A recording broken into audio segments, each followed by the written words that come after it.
Fala família, sejam bem-vindos a esse episódio de treinamento para o projeto Somos Um em Campo 2024. As expectativas estão altíssimas, então gostaria de começar aqui me apresentando. Meu nome é Abraão Medeiros, não sei se você já me conhece de outra edição e fazemos parte, todos nós aqui, da liderança desse projeto. E fui um estudante de medicina, hoje já formado, tenho a oportunidade de voltar também como um missionário a esses jovens. E a minha expectativa está altíssima para que Deus realize uma grande colheita nesses dias através da vida de cada um de nós. Queria dar a oportunidade aos meus amigos, falar seu nome, a sua expectativa. Oi todo mundo, eu sou a Thaís, sou estudante de medicina e faço parte da equipe do Somos Um, e eu também estou com muita expectativa para poder compartilhar um pouquinho dessa boa notícia que a gente recebeu. Eu sou o pastor Marcelo Santos, também faço parte da liderança aí do projeto Somos Um Universitários Missionários e estou muito empolgado com a sua vida, você que se inscreveu. Se você está aqui, se você está assistindo esse vídeo, é porque você se sente tocado pelo Senhor Jesus, com essa responsabilidade que é um privilégio de compartilhar a palavra dele, de ir aonde ele nos manda ir para que muitas pessoas conheçam a Jesus. Seja bem-vindo ao nosso treinamento. E é interessante, Eu não sei qual é a experiência que cada um de vocês que está nos acompanhando já tem com evangelização, mas o que pode surgir muitas vezes é um medo, no coração de se lançar, Sim. A evangelização tem o poder de tirar o crente da zona de conforto, Isso mesmo. Do ar-condicionado da igreja e nos colocar na rua, pastor? Isso mesmo. E diante desse medo, o que você conseguiria aí aconselhar assim, sobre isso? Você acha que precisa de mais alguma coisa? Já temos o que precisamos? Esse medo, essa insegurança é algo natural, Abraão, Thaís? Porque realmente a gente está vivendo uma realidade diferente da nossa, do dia a dia. E esse contexto que a gente vai encarar lá em Vassouras, de jovens bebendo, jovens rindo, brincando, muitos, numa multidão, pode deixar algumas pessoas intimidadas. E talvez você que esteja nos ouvindo nunca tenha tido uma experiência de evangelização de rua. Ou talvez você já tenha, mas nunca num contexto universitário. Mas eu quero começar esse treinamento dizendo que você já tem o que você precisa. Amém. Você já tem o Espírito Santo e você já tem uma experiência de conversão com Jesus. Se agarre nessas duas coisas, na sua conversão, na sua experiência e na direção do Espírito Santo. E o que nós vamos fornecer para vocês aqui hoje são ferramentas para auxiliar aquilo que você já é capaz de fazer. Sim. E sobre esse contexto específico, parece ampliar um pouco o desafio, E eu queria saber, Thaís, assim, sobre esse contexto específico. A gente vai avançar um pouco mais a seguir sobre orientações gerais para qualquer evangelismo, mas sobre essa população. Você como estudante de medicina, o que você sente assim que talvez seja a maior barreira, o maior desafio com eles?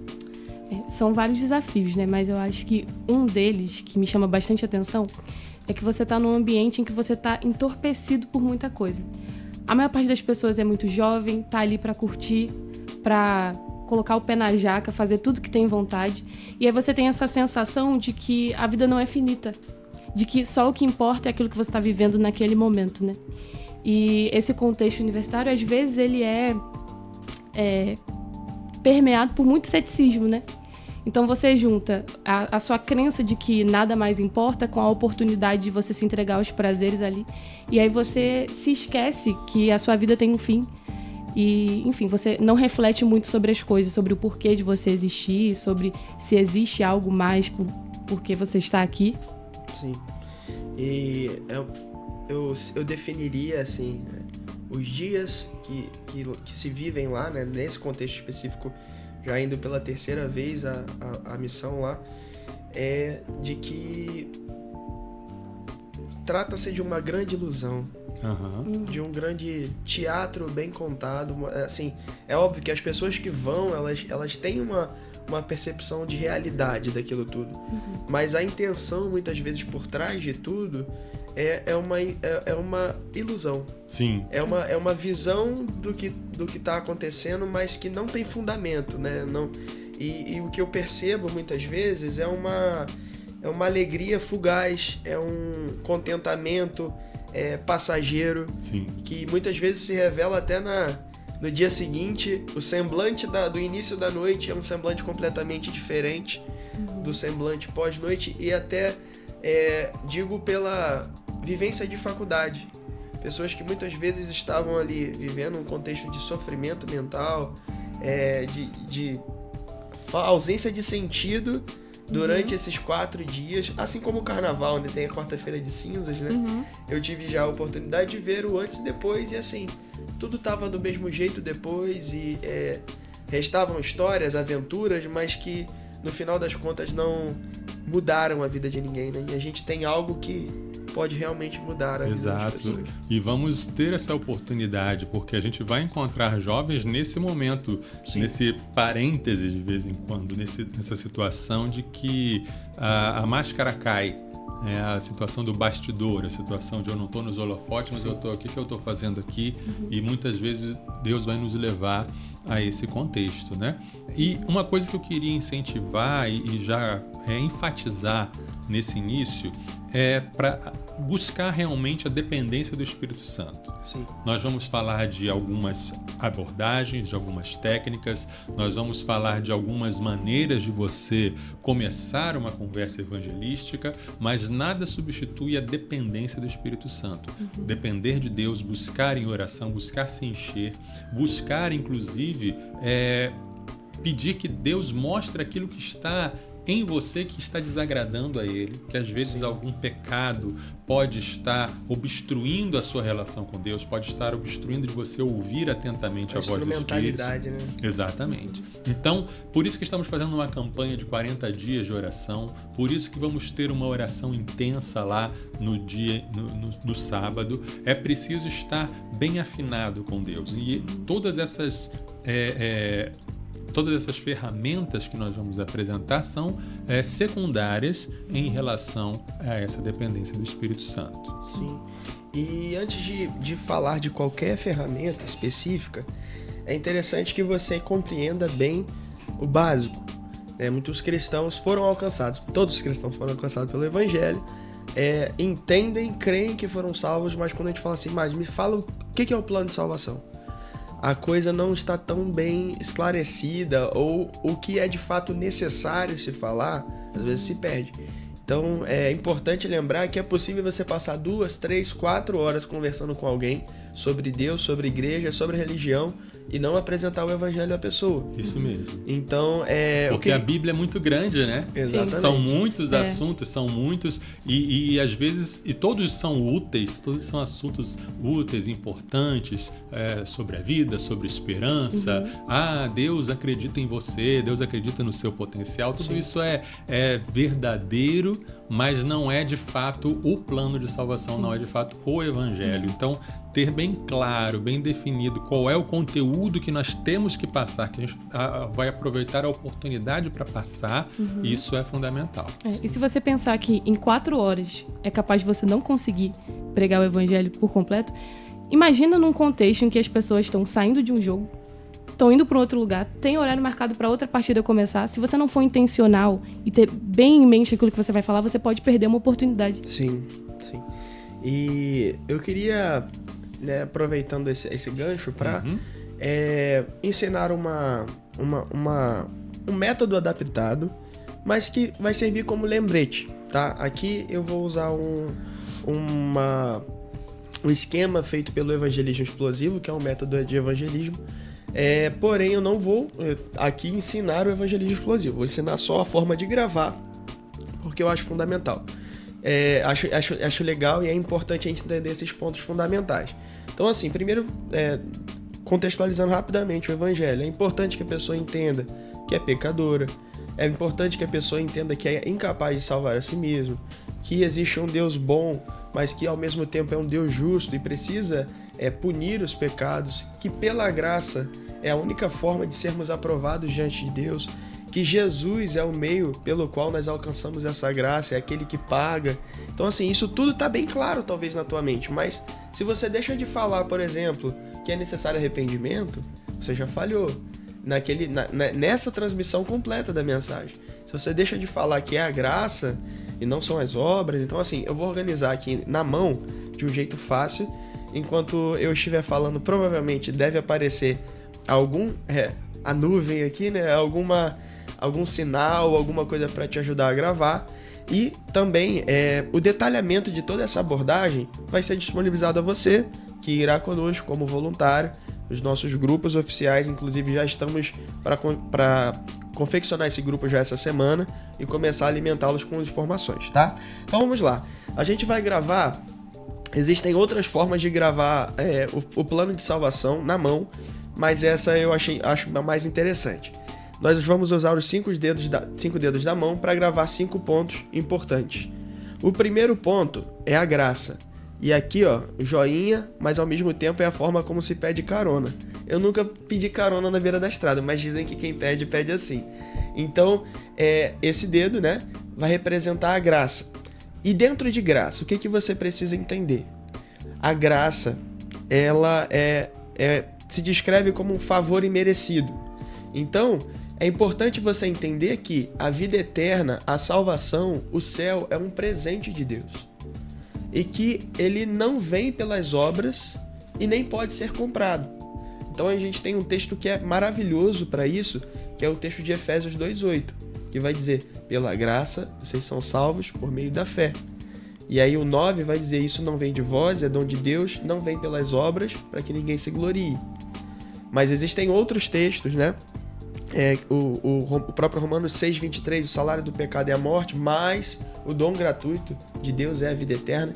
Então é importante você entender, olha, o céu, a salvação, a obra redentora é algo que a gente acessa de graça, tá? E, então, graça. O segundo dedo é esse aqui, ó. E você usa ele geralmente para apontar, né? E aí enquanto você aponta um, tem 5 apontando para você, 4 apontando para você. Geralmente o pessoal fala isso. Então é o dedo da acusação. Então esse dedo vai representar o homem. Por quê? O homem é pecador. Então esse é um outro ponto muito importante para você gravar. O homem é pecador. E ele não pode salvar a si mesmo. Contrariando aquela teoria de que você é o ponto fraco de Jesus e que tudo existe por causa de você. Misericórdia. Né? Então, o homem é pecador. A gente não tem... Deus não nos ama porque a gente tem valor. Nós temos valor porque Deus nos ama. Isso é fundamental. E a gente vai encontrar essas pessoas que estão ouvindo isso também. Talvez ouvindo com uma frequência até maior do que o verdadeiro evangelho.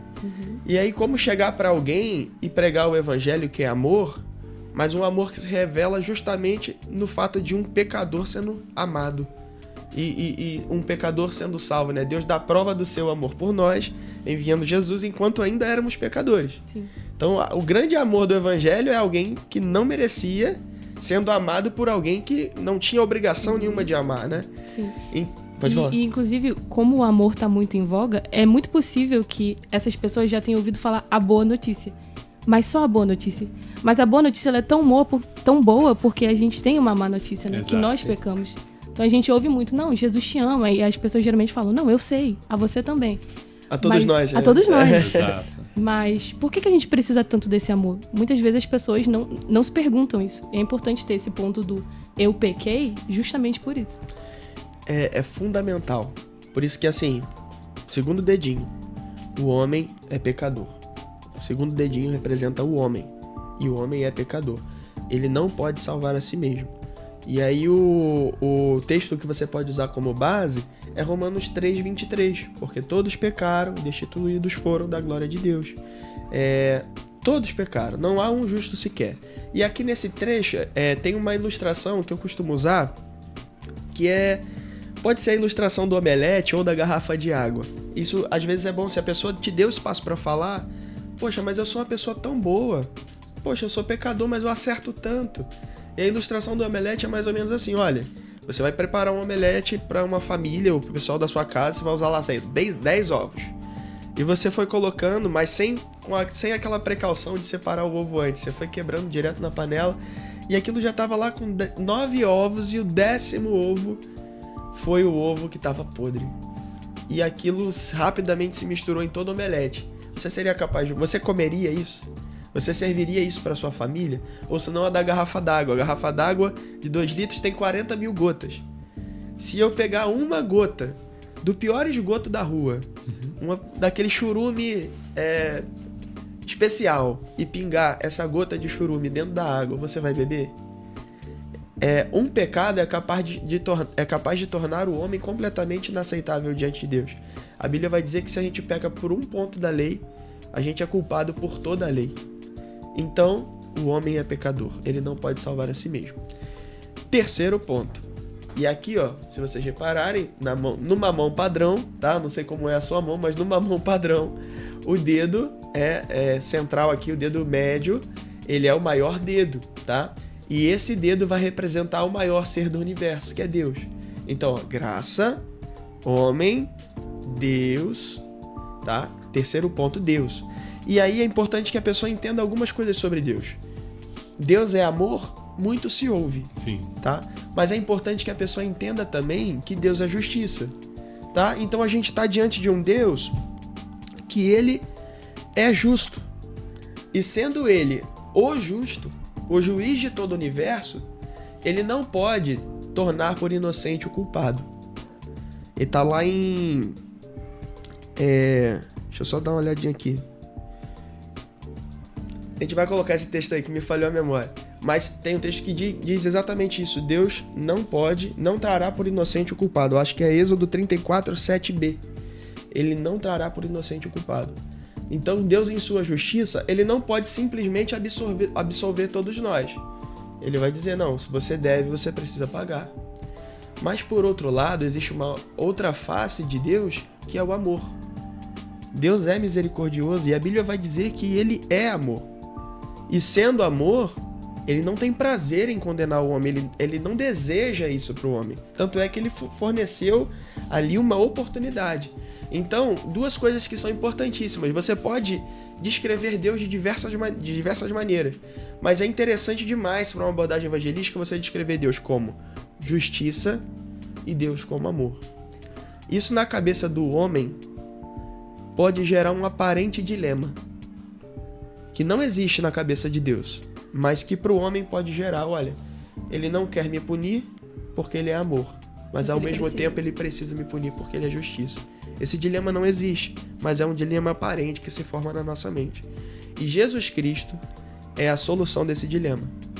O amor de Deus, a gente vai ter lá o Romanos 1,16, né? Romanos 1,17, que no Evangelho é revelada a justiça de Deus. Sim. Deus estabelece a sua justiça em Jesus. Então o quarto dedo que você vai gravar é o anelar, que é o dedo do noivo. E quem é o noivo? Jesus. Então, olha, você construiu com a abordagem de Deus como justiça e amor a preparação ideal para Jesus ser apresentado como a solução disso. Sim. E aí Jesus, é importante que a pessoa entenda que ele é o Deus que se fez carne, que ele era homem, mas ao mesmo tempo era Deus. E que por ser assim, ele foi capaz de cumprir a obra que lhe foi proposta, aonde ele assumiu a cruz no meu e no seu lugar. Isso. Então, se ele fosse só homem, o sacrifício não seria suficiente, seria impossível. E se ele fosse apenas Deus, não satisfaria completamente as demandas do sacrifício pelo fato de um homem ter entrado o pecado, por um homem também o pecado sair.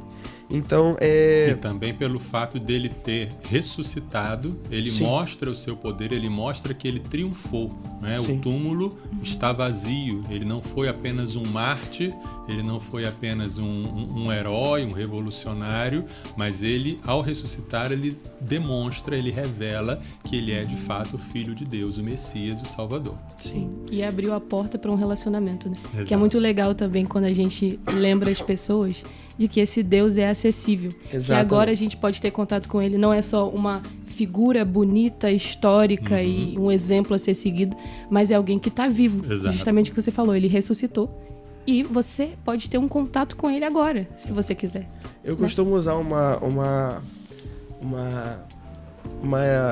meu Deus, ilustração para isso, que eu não sei se é a melhor teologicamente correta, até porque, assim, precisa entender os processos químicos que envolvem isso, mas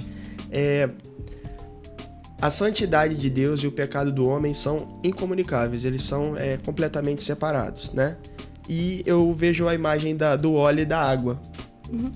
Não adianta o quanto você tente misturar, aquilo é de natureza diferente, aquilo não se mistura. E você tocou no ponto do relacionamento, que aí uma vez, assim, eu tava tentando explicar isso pra uma pessoa e surgiu, eu era um jovem, eu falei, cara, Jesus é o detergente da história.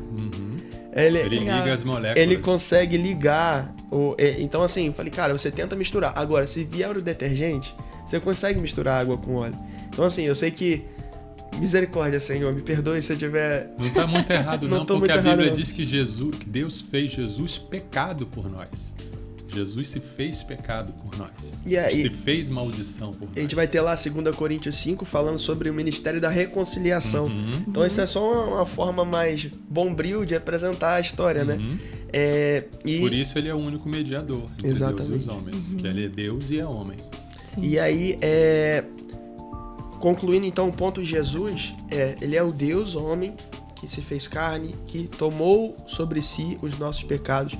Existem diversos versículos para você gravar, mas Isaías 53:6, agora eu não lembro o verso 6 exatamente, mas se eu não me engano... Todos nós andávamos desgarrados como ovelhas, cada um se desviava pelo seu caminho, mas o Senhor fez cair sobre ele a iniquidade de todos nós. Exatamente. O Senhor fez cair sobre ele a iniquidade de todos nós. Então, cumpre esse papel representativo e definitivo da pessoa de Jesus. Então, ele tomou sobre si os nossos pecados. Substituição. Então, a gente tem aqui o quarto dedo. E o último dedo, como vocês podem reparar, o gigante, né, o menorzinho de todos, é a fé. Porque a Bíblia vai dizer que se a nossa fé for do tamanho de um grão de mostarda, essa vai ser a chave para você gravar. Então, por último, a fé. A fé é a chave que abre essa porta. É a chave que nos dá acesso a esse presente. Né? E você pode revisitar Romanos 2:8, ou Efésios 2:8. Pela graça sois salvos por meio da fé. Então, ela é o meio pelo qual eu acesso esse presente. E é uma fé que não é simplesmente um otimismo, não é simplesmente uma boa sensação, mas é aquilo que se define como a confiança plena, aquilo que aonde você deposita toda a sua confiança no sacrifício de Jesus. Qualquer um que assim fizer, depositando a confiança plena na obra redentora de Jesus, ele recebe esse presente dado por Deus a todo aquele que crê. Então, revisitando rapidamente: graça, homem, Deus, dedo maior, Cristo, o noivo, e fé, o menorzinho. Se você ficou com dúvida em algum desses pontos, você volta no vídeo e a gente vai ter ali os esquemas e a gente também vai disponibilizar as nossas bases para você aprofundar um pouco mais, caso você queira. Tá? Isso. E, Abraão, uma vez entendendo esse conteúdo pode e deve ser transmitido de maneira criativa. Existem milhares, dezenas, centenas de maneiras de apresentar esses 5 pontos, que alguns colocam em 4 pontos, em 3, não importa, mas trazendo esse conteúdo de graça, homem, Deus, Jesus, fé, você pode usar diversas maneiras, né? Algumas pessoas já me perguntaram: olha, nós temos uma abordagem de evangelização que a gente usa aqui na nossa igreja, podemos levar? Pode. Deve, né? Quanto mais criativas, quanto mais abordagens tiverem, melhores. E aí eu queria que vocês falassem aí algumas possíveis abordagens criativas que a gente poderá usar lá em Vassouras. Quer começar ou começa? Posso começar? Uma coisa que eu gosto muito é de achar um ponto em comum com as pessoas. Então, quando a gente vai pregar o evangelho, é muito interessante que quando a gente tem a oportunidade, a gente ouça as pessoas. A gente converse com as pessoas, né, pra gente ter essa troca. E sobre isso, né, você conversando com as pessoas, você muitas vezes acha um ponto em comum que pode ser um meio de apresentar o evangelho. Eu tive uma experiência no primeiro Somos Um, em que eu fui conversar com 2 meninas e uma delas era estudante de enfermagem. E aí eu pensei numa abordagem na hora que foi a seguinte: eu falei assim, você estuda enfermagem? Poxa, eu também sou da área da saúde. Você chegou a usar um livro de fisiologia chamado Guyton? Aí a gente começou a trocar sobre isso, quais os livros que eram usados na faculdade. Eu falei assim, então, o cristianismo, ele tem como base a Bíblia. Vou te dar um exemplo. Não tem o Guyton que a gente usa? Eu não posso chegar e falar assim, eu acho que uma mitocôndria é isso aqui. Eu não posso inventar o que é uma mitocôndria. Aquilo já foi estudado, já está descrito. Eu também não posso inventar o que uma pessoa pode fazer para ser salva. E aí eu perguntei, o que você acha que uma pessoa precisa fazer para ser salva? Ela falou, então, eu acho que é só você ser uma pessoa boa, não fazer mal a ninguém, né? Eu acho que a gente vai entrar mais nesse ponto depois, né? Eu falei, então, assim como o Guyton diz o que é uma mitocôndria, a Bíblia diz o que uma pessoa precisa fazer para ser salva. Muito bom. Isso. E aí, depois disso, a gente foi desenrolando. Pra glória de Deus, ela aceitou a Jesus. Mas foi interessante achar esse ponto de interseção, porque, cara, quando a gente conversa com as pessoas, às vezes a gente tem muito mais em comum com elas do que a gente imagina. Às vezes a pessoa gosta de música, você também, ou ela tem um curso parecido com o seu. Então, se você for atento e intencional, você coloca isso em prática não só numa viagem missionária, mas também na sua vida, no seu dia a dia, porque você sempre tem pontos em comum, né, com as pessoas no seu dia a dia. E é importante já começar com essa, porque assim, muitas vezes o voluntário ele tá na rua e ele tá ali tenso, memorizando um método, e a pessoa dá boa tarde, já começa, a pessoa não tem tempo de respirar. Às vezes até assusta um pouco quem tá ouvindo, porque, meu Deus, esse cara deu play e nunca mais parou. É importantíssimo ouvir. E dentro dessa questão da identificação e do discernimento, unindo também a fala do pastor Marcelo, muitas vezes o Espírito Santo vai te dar palavras de conhecimento, te dar discernimento para saber o que aquela pessoa precisa ouvir. É muito interessante ver Jesus falando de diversas maneiras sobre quem ele era e sobre o reino para pessoas diferentes. Então, para aquele que estava precisando de pão, ele era o pão; para aquele que precisava de água, ele era a água. Onde um casamento onde tinha acabado a alegria, onde tinha acabado o vinho, ele transformou a água em vinho. Então, assim, a mesma coisa acontece conosco. Nós estamos carregando, nós somos representativamente Jesus naquele lugar. Sim. Então, a necessidade daquela pessoa é o ponto onde Jesus vai entrar como o complemento perfeito. Então, essa sensibilidade, às vezes a estratégia que você estabeleceu não é a que vai ser seguida.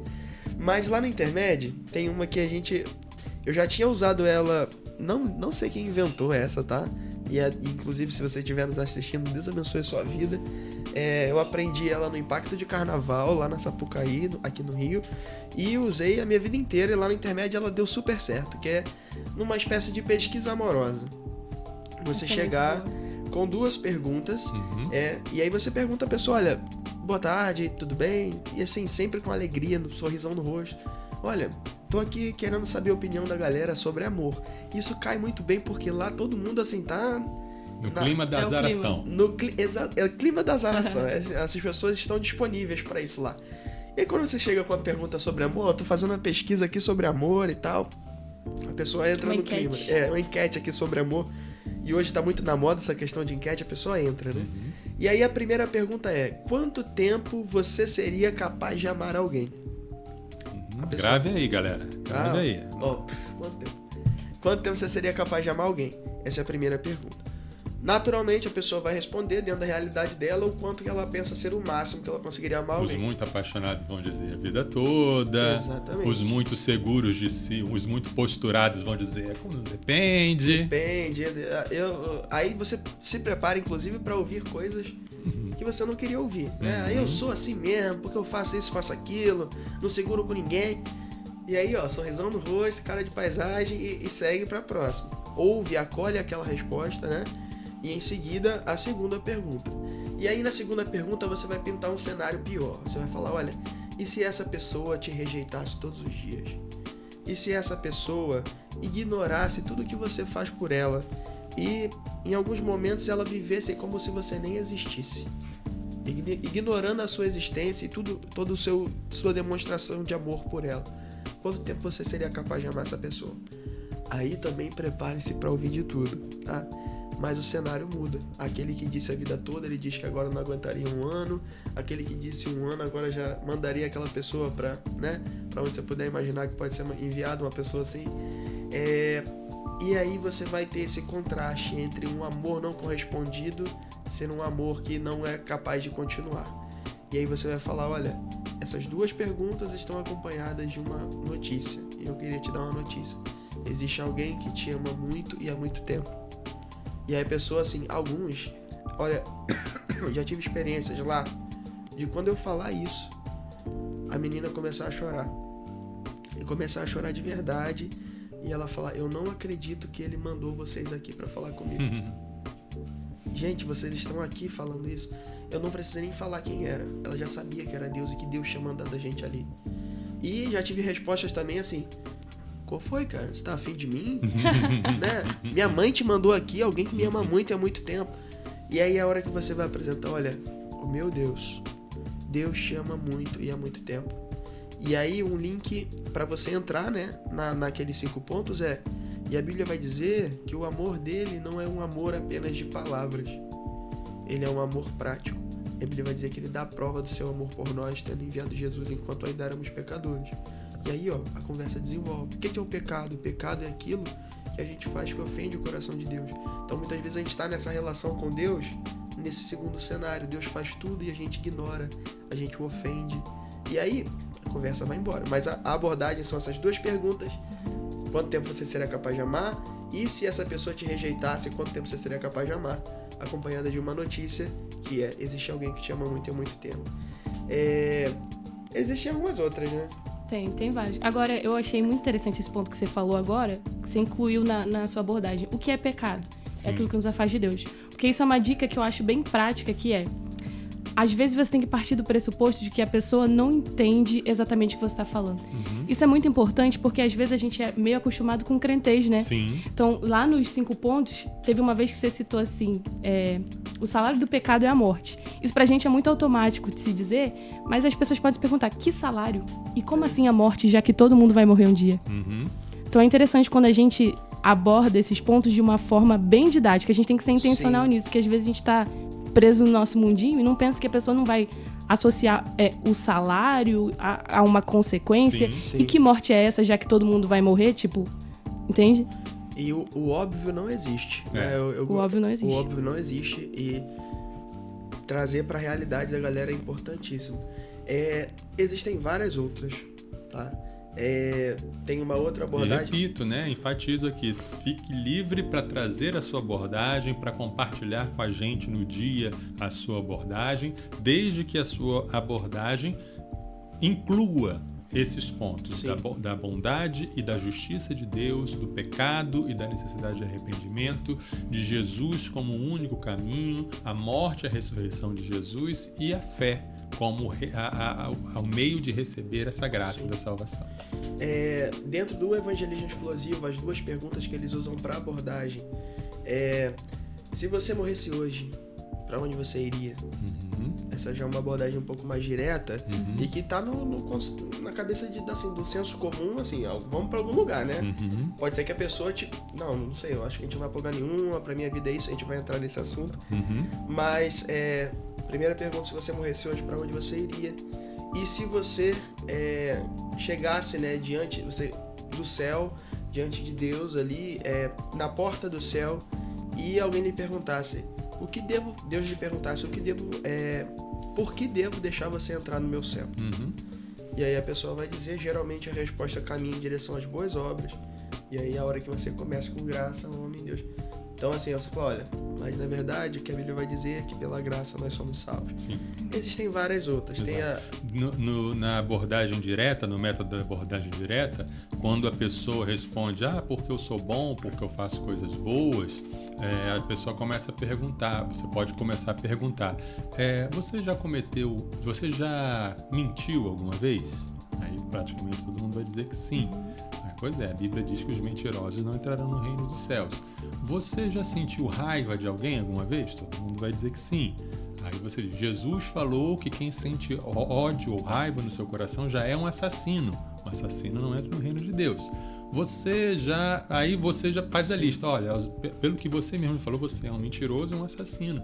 Né? Então você está fora. Né? Você precisa da graça, de todos nós, é importante se incluir. Sim.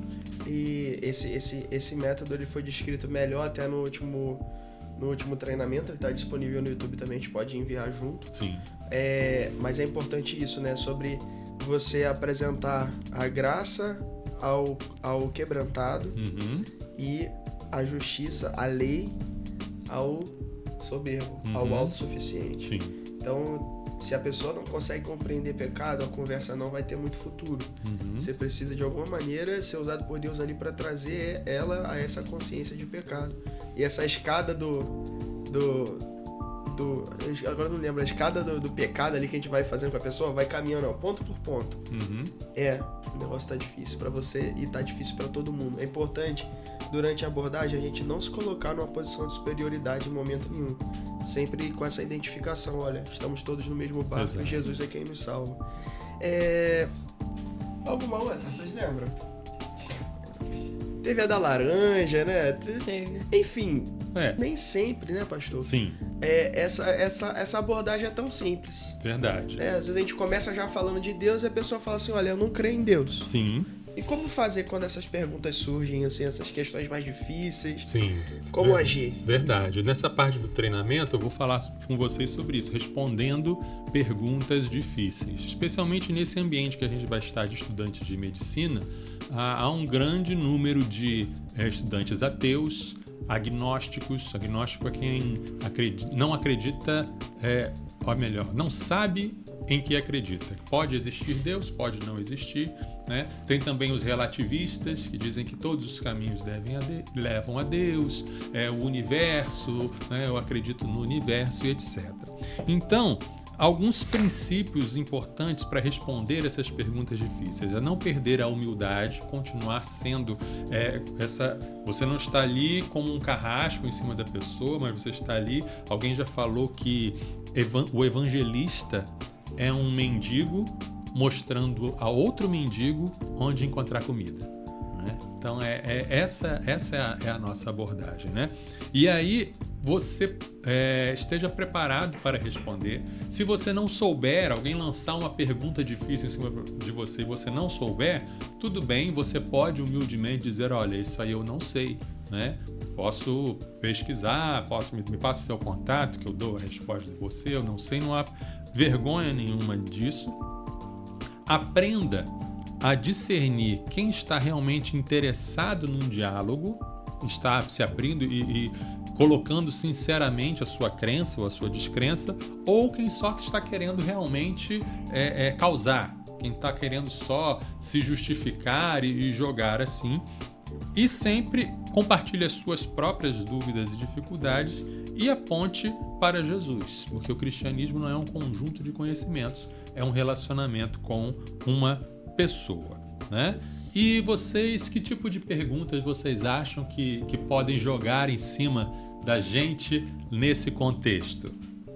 Vamos lá, vamos começar com uma boa. Por que vocês, cristãos, dizem que só a crença de vocês é verdadeira? Essa é muito boa e essa realmente... Puxada. É puxada e com muita frequência pode se encontrar lá. Você pode começar respondendo o seguinte, olha, não somos só nós cristãos que acreditamos que a nossa crença é verdadeira. Todo mundo acredita que aquilo que ele acredita é verdadeiro. Sim. Né? O ateu acredita que não existe Deus, né? Aquele que acredita em vários deuses acredita em todos os deuses, né? Então, até os relativistas acreditam que tudo é relativo. Eles têm essa crença, né? Tem uma figura que eu já vi algumas vezes na internet, um número desenhado no chão, e aí tem um personagem olhando de cima e um personagem olhando de baixo. É um 9 e um 6, né? Isso. Aí o personagem daqui diz, é um 9, e o personagem aqui dizendo, é um 6. Aí usam essa figura, tá vendo? Tudo é relativo, tudo é questão de ponto de vista. Mas quem inventou essa figura esquece que alguém desenhou esse número no chão. Alguém pintou. Então alguém sabe qual é o número de verdade. Então você pode responder e olha, nem tudo é relativo porque existe um criador. Existe alguém que estabeleceu as leis biológicas, físicas, químicas, as leis morais, as leis do universo. Esse universo tem um autor.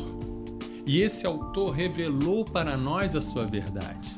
Nós não estamos impondo a nossa verdade, nós estamos relatando a verdade que nós descobrimos, a verdade que se revelou a nós. E essa verdade é Jesus. E assim como nós experimentamos essa verdade, que é uma pessoa, que é Jesus, você também pode experimentá-la. Bem, acho que fecha bem ali, Sim. né? É óbvio que, no final das contas, de qualquer pergunta dessa, fácil ou difícil, no final das contas vai ser uma questão de fé. Exato. Se a pessoa não quiser, ela não vai Exatamente. seguir. Ela vai se bloquear para isso, por melhor que seja. E é importante também ressaltar que não se trata de uma questão de convencimento. Isso. Até o próprio apóstolo Paulo vai dizer que ele não pregava com base em conhecimento, em convencimento ou articulação de palavras, mas que ele pregava na base do poder de Deus. Sim. Assim também é nós. Sim. Então, A apologética, que é a defesa da fé, ela não existe para convencer as pessoas acerca da fé. Ela existe para derrubar os mitos que impedem Sim. a pessoa de aceitar a fé. Porque a fé em Cristo, a fé verdadeira, ela é lógica, ela é racional, ela é digna de confiança. Mas às vezes os sofismas, os raciocínios, as ideologias criam muros que impedem a pessoa de chegar até a fonte de água cristalina. Sim. Então a defesa da fé, a apologética, é o trabalho de retirar esses muros. Ou, como o meu escritor favorito costuma dizer, né? Não tem lugar que eu não cite o C.S. Lewis, ele diz: a tarefa do apologeta é destrancar a jaula e deixar o leão solto. Né? Legal. É isso. Legal. Uma outra pergunta que pode surgir pastor não, fulano de tal, mas e aí, você acredita, ainda mais no contexto científico, né, que é onde eles estão envolvidos, né?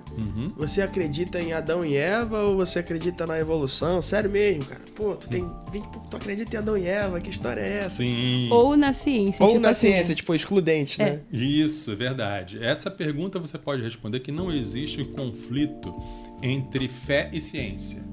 O que existe é o conflito entre fé e fé.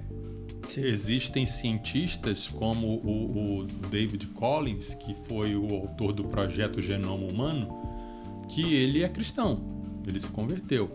E existem cientistas que escolhem ser ateus, né? Na verdade, a ciência ela não pode responder a essa pergunta se Deus existe ou não, porque é um assunto que está fora do escopo da ciência.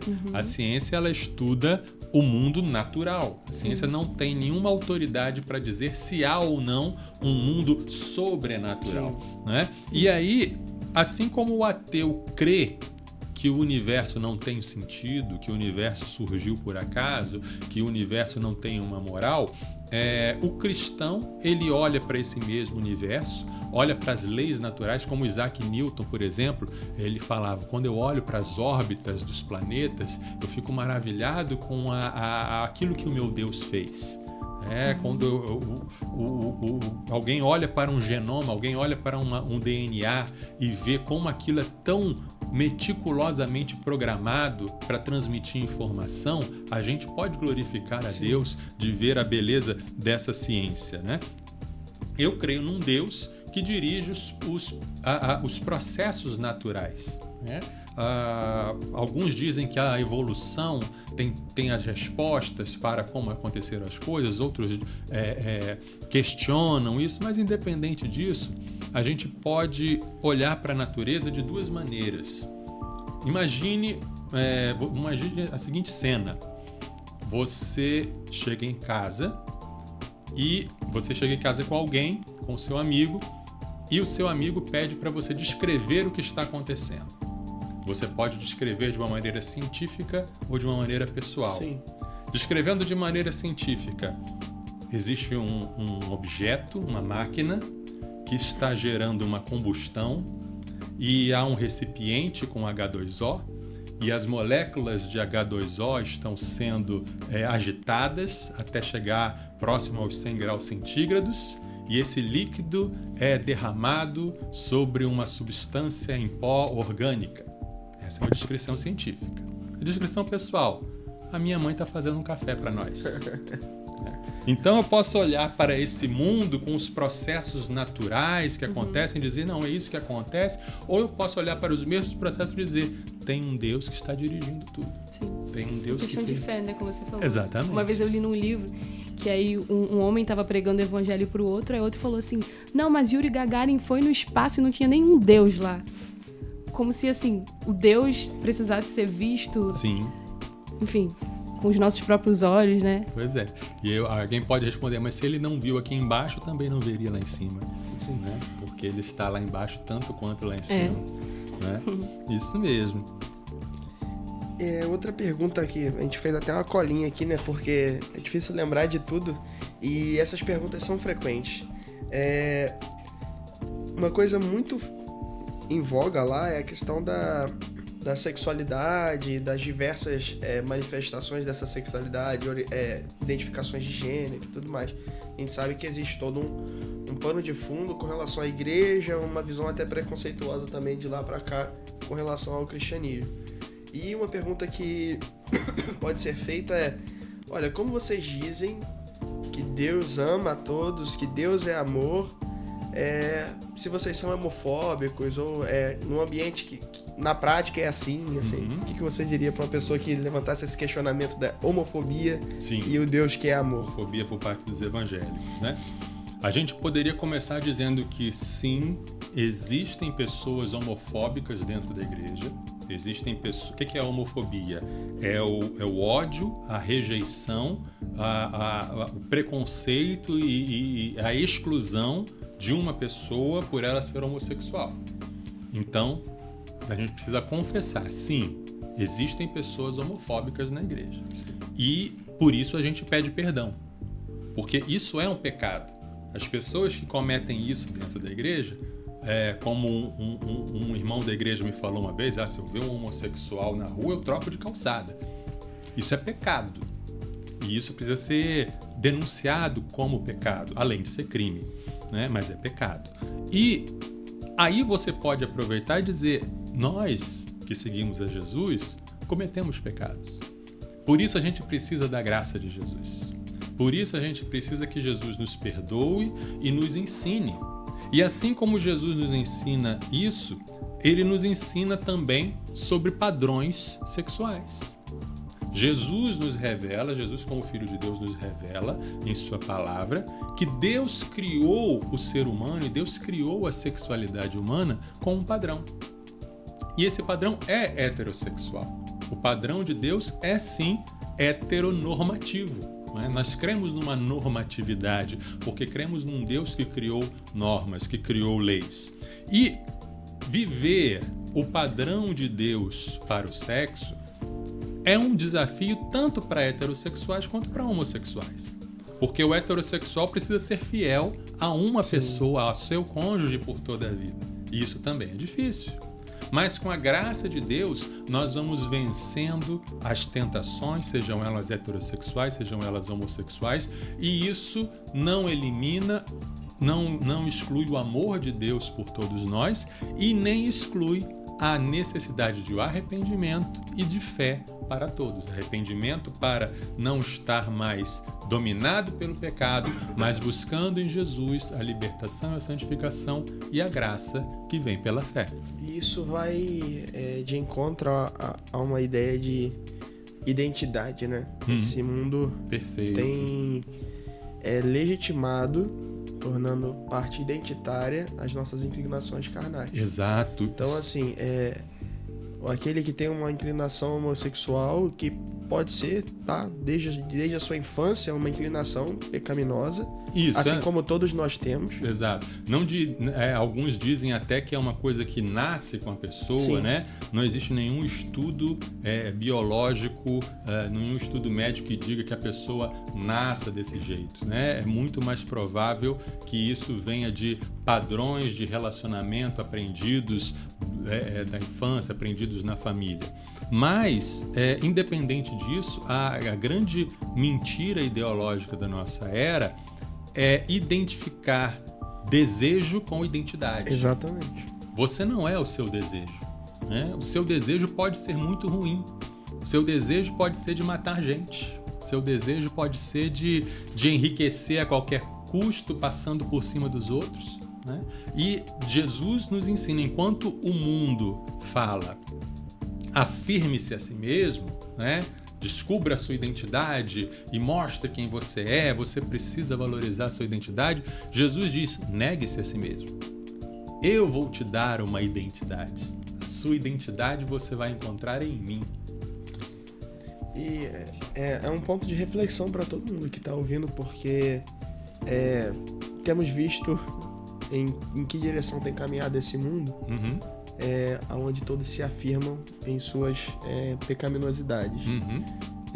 Um caminho de distância do Senhor, de esfriamento do amor, né?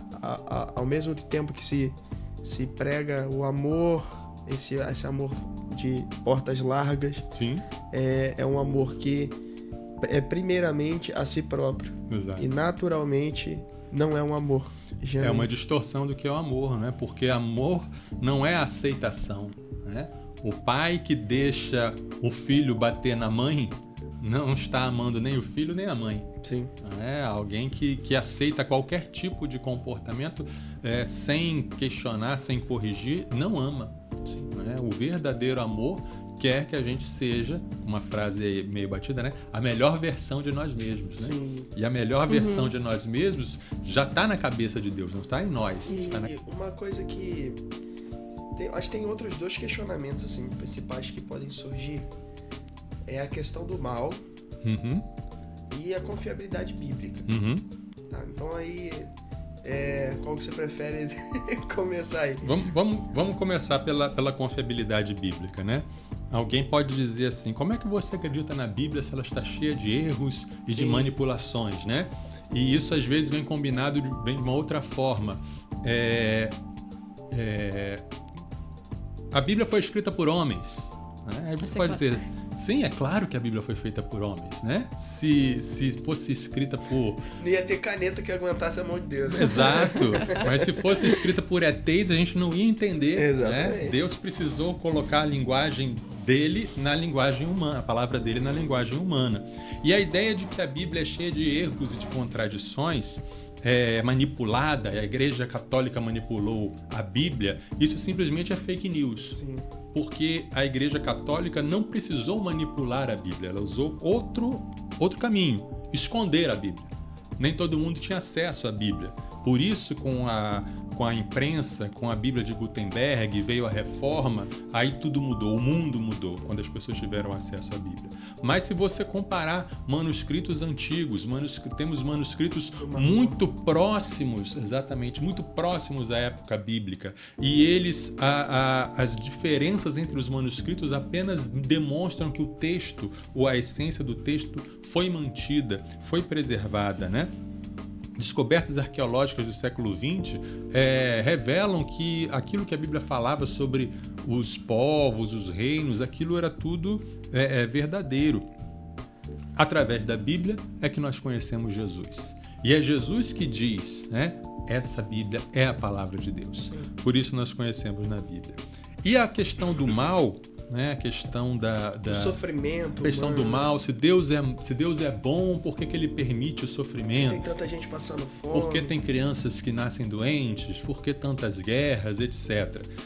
Essa é um problema complexo, é um problema que os filósofos e os teólogos debatem há séculos, mas e ele se baseia na seguinte premissa: ora, se Deus é totalmente bom e ele é todo poderoso, ele evitaria o mal. Se ele não evita o mal, é porque ele não pode, ele não tem todo o poder, ou ele não quer, portanto ele não é bom. Só que essa premissa ignora o seguinte: e se houver uma boa razão para um Deus todo-poderoso permitir o sofrimento? E se, por exemplo, a liberdade do ser humano em escolher ou rejeitar a Deus for algo necessário para um relacionamento pessoal e verdadeiro com Deus? Isso me faz lembrar em todas as vezes na Bíblia em que o mal acontece, mas Deus permite esse mal e usa esse mal para um propósito bom. Na história de José do Egito, a própria história de Cristo, né, que ele sofreu o mal para nos trazer a salvação. Isso me faz lembrar de que se alguém chegasse para você e perguntasse: você viu o que o cara fez? ele pegou um instrumento cortante, abriu o abdômen dele, retirou um pedaço de um órgão e costurou. Que monstro! Né? Mas isso é um cirurgião. Isso é o que um cirurgião faz para retirar um câncer, para retirar para salvar uma vida, né? Lembrando que houve um tempo em que primeiro foi inventada a cirurgia e depois foi inventada a anestesia. Então houve muita cirurgia sem anestesia. Às vezes o sofrimento e a dor são parte de um processo de amor, são parte de um processo melhor. E aí entra a fé, e aí entra a confiança de que Deus sabe o que faz e que Ele conduz de maneira correta os seus caminhos. E que boa parte desses sofrimentos muitas coisas que não tem uma relação causal direta, por exemplo, a doença e tudo mais, mas muita coisa do que a gente vive socialmente, que a gente vive como humanidade, é consequência das decisões da própria humanidade, né? Então, às vezes... Uma grande parte são mistérios que a gente vai lidar com isso, a gente vai lidar com confiança em Deus, mas grande parte, sim, são efeitos, o que a gente está vendo de mudanças climáticas, por exemplo, que geram alagamentos, que geram incêndios e etc., são irresponsabilidade humana em lidar com o meio ambiente que Deus deu para a gente cuidar. Eu tô tentando lembrar, não sei se foi o Billy Graham, ou acho que foi o filho do Billy Graham, após a queda das Torres Gêmeas, vieram interrogar ele, tipo, aonde que Deus estava, e ele falou assim, olha, vocês não perguntaram onde Deus estava quando tiraram Deus das universidades, não perguntaram onde ele estava quando decidiram isso e aquilo. Sim. E por que agora, diante do sofrimento, vocês querem perguntar onde ele está? Sim. Então, é interessante essa questão pra gente, até como cristão mesmo, não só no contexto evangelístico, mas pra gente entender o que a gente vive, entender também os sofrimentos que acontecem ao nosso redor, né? Isso. E eu acho que a gente pode caminhar já para a parte das orientações gerais. Eu tô muito feliz porque você tá aqui até agora e você vai dar o seu like, você vai se inscrever também no canal. Isso. E agora já caminhando pro fim, queria dar algumas orientações práticas, né? O que vocês acham assim importante ter em mente assim para ir pra rua, né? A gente já tem uma base boa, a gente já teve esse tempo aí de se dedicar às perguntas mais difíceis, mas agora não vamos ver. Tá. Primeiro, nunca ir sozinho. Isso é um princípio até bíblico. Quando Jesus mandava seus discípulos, ele os mandava de 2 em 2. Então vão ter muitos grupos andando para lá, então você pode ir de 2 em 2 ou de 3 em 3. Acho que mais de 3 vai criar aquela situação igual de trabalho em grupo, que uns trabalham e o outro só coloca o nome. Então se você for 4 ou 5, você vai ter grande chance de não ter a oportunidade de falar, de fazer. Mas 2 ou 3 é um número bom. Além de gerar essa questão de engangue, né? Gerar uma intimidação. Assustar, né? Se você for abordar uma pessoa sozinha, uma dupla, você chega com 5. Isso. É um negócio que fica meio... Isso. E evitar, por exemplo, embora hoje em dia já esteja bastante relativo, pelo ponto de vista de quem está do lado de fora, mas evitar rapazes abordarem moças e moças abordarem rapazes dentro da medida do possível. É interessante que as duplas e trios também sejam mescladas, né? Tenham tanto uma pessoa do sexo feminino ou do sexo masculino, nem sempre isso vai ser possível. Sim. Mas, se possível, é melhor que aí você tenha uma abrangência maior. Uma liberdade maior de ação.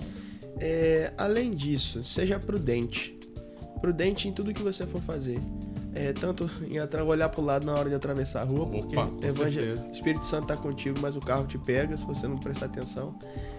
Prudente na forma de falar, na forma de se portar diante da pessoa. E isso também inclui uma questão de seja moderado, seja simples na forma de lidar. Sim. Evite atitudes que possam ser mal interpretadas. Sim. Então, piadas. Eu sei que ninguém vai ficar piscando pros homens, mas de repente, talvez o seu jeito de falar seja um jeito muito solto, muito extrovertido, e isso pode ser interpretado de maneira ruim, como, por exemplo, alguém que tá tentando se aproximar com outra intenção. Então, seja o mais moderado, o mais estável possível nessa abordagem e prudente em todos os sentidos. Então, também a importância de ter alguém sempre na dupla ou no trio focado na questão de intercessão. Exatamente. Então, Enquanto dois estão abordando, ou enquanto um está abordando, os outros dois estão intercedendo e vice-versa, sempre ligados ali na intercessão. Sim. Consenso também é importante. Exato. Isso é uma... Fala um pouco sobre isso, Thaís. É interessante que quando as duplas ou trios forem evangelizar, elas tenham um consenso em quem elas vão abordar. Que às vezes uma pessoa percebeu uma coisa que a outra não percebeu, então vocês podem perguntar: ei, você acha que a gente aborda aquela pessoa ali? Aí ela vai falar sim, e aí vocês vão. Uhum. Essa questão de agir na dependência também. Se simplesmente tentar dar um grupo de 2 ou 3 pessoas já não é consenso, pode ter um grande sinal de que talvez não seja o direcionamento de Deus para vocês naquele momento, né? Uma outra coisa, seja corajoso. Talvez você esteja iniciando agora nessa caminhada de evangelização e ainda sofra muito com a rejeição. Sim. A gente tem que lembrar que a gente fala com pessoas o tempo todo por diversos motivos diferentes. Sim. Você precisa dar esse passo de fé, dar esse passo de dependência de Deus e de coragem de abrir a sua boca para falar intencionalmente do Evangelho. Nem sempre é tão simples, mas você não precisa ter medo de rejeição, você não precisa ter medo de incapacidade ou de falha. Você precisa apenas testemunhar daquilo que Jesus fez na sua vida. Sim. E se rejeitarem, não estão rejeitando você. Infelizmente, estão rejeitando o Senhor. Estão rejeitando a palavra. Se te ofenderem, lembre-se que o nosso Senhor foi ofendido. Sim. Então, assim, se você se apropria disso e caminha com coragem, assim, nada te abala. Tem que lembrar que não é você que tá... A gente já falou sobre isso, mas não se trata de vender uma história ou vender um produto. E isso é uma coisa que, muitas vezes, até pela questão das contagens, né? Esse ano, quantas almas você ganhou para Jesus, né? A gente entra numa lógica meio empresarial. Sim. De que eu estou vendendo um produto, eu estou buscando um desempenho profissional, mas nós não estamos nesse cenário. Nós já estamos numa batalha, batalhando uma batalha pelo Senhor, em nome do Senhor, mas uma batalha que já foi vencida. Isso. Uma guerra que já foi vencida. Exatamente. E Jesus não é um coitadinho. Exatamente. Eu já vi gente dando abordagem do tipo, dê uma chance para Jesus, né? Sabe? Não é isso, né? Jesus não está suplicando, mas é o contrário. Jesus é o Senhor. Jesus é aquele que está mostrando, que está dando a chance para a pessoa. Oportunidade. Né? Mas a questão da coragem é muito importante. E se você é tímido, se você não tem essa facilidade, pega uma abordagem, como por exemplo da pesquisa religiosa, pratica, decora e vai. Isso. Né? Em trio isso ajuda bastante. Sim. Isso. E por último, 2 pontos aqui que eu tinha anotado também que são importantes. Seja ético. Você vai estar diante de uma pessoa, provavelmente essa pessoa pode expor a você dificuldades. Então, se você sentir que não tem permissão, assim, eu sei que a gente vai estar num contexto de pessoas desconhecidas, mas pode ser que você esteja evangelizando no bairro da sua igreja, ou que você conheça alguém que estará lá, ou até mesmo que você tenha a noção clara de que aquela pessoa compartilhou algo extremamente difícil e importante com você e que aquilo existe sigilo. Seja ético, seja cuidadoso na forma de falar, sinta a questão da identificação, né? De você... Jesus, ele olhava para as pessoas como ovelhas sem pastor, né? Ele sentia o sofrimento. Sinta a dor daquela pessoa. Não ignore isso. Às vezes a pessoa tá falando alguma coisa e você já vem com uma outra coisa por cima, você não dá tempo da pessoa raciocinar o que ela acabou de botar para fora diante de você. Então, seja ético, seja empático e seja crente. Parece curioso falar isso, né? Mas seja crente. Evangelismo é lugar de gente crente, que tem olhar de crente, que tem cabeça de crente. É possível ser crente e não viver como crente. Paulo vai falar sobre os crentes carnais, né? Estaremos num lugar onde, para quem é do mundo, existe um grande assédio. Para você que é crente, não será diferente. Então, cuide dos seus olhos, para o que você vai olhar, para quem você vai olhar, como você vai olhar. Não dê lugar a nenhuma seta do inimigo para te fazer pecar com os olhos, para te fazer pecar com a boca, pecar com o pensamento. Muitas vezes esse pecado no pensamento não é só no olhar malicioso, que às vezes pode até surgir, mas, por exemplo, na forma de lidar com os irmãos. Sim. Na falta de unidade, que pode ser lançada como uma flecha ali do inimigo para tentar desestabilizar. Então lembre-se que todos nós que estaremos lá somos servos do Senhor. Não existe uma ordem hierárquica, não existe ninguém mais crente que o outro ou mais próximo de Deus que o outro. A questão ali é uma questão organizacional. Então, por exemplo, seja submisso à liderança. Respeite as orientações.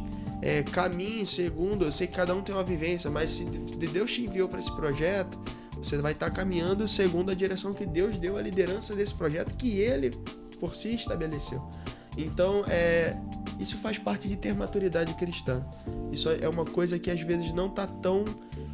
Tá muito fácil na cabeça, mas na hora do vamos ver, de executar, Sim. a gente dá umas fraquejadas. Sim. Então, reforçar isso e se prepare, se consagre. Quanto maior a intensidade do seu treinamento, mais fácil será a luta, o jogo, a batalha. Isso aí. Deus vai te usar. Deus vai te usar poderosamente. Deixe-se usar e você vai viver experiências maravilhosas. Até lá. Que Deus abençoe a todos. Tchau, tchau, pessoal. Obrigado Tchau. por ficarem aqui. Tchau, tchau a todos.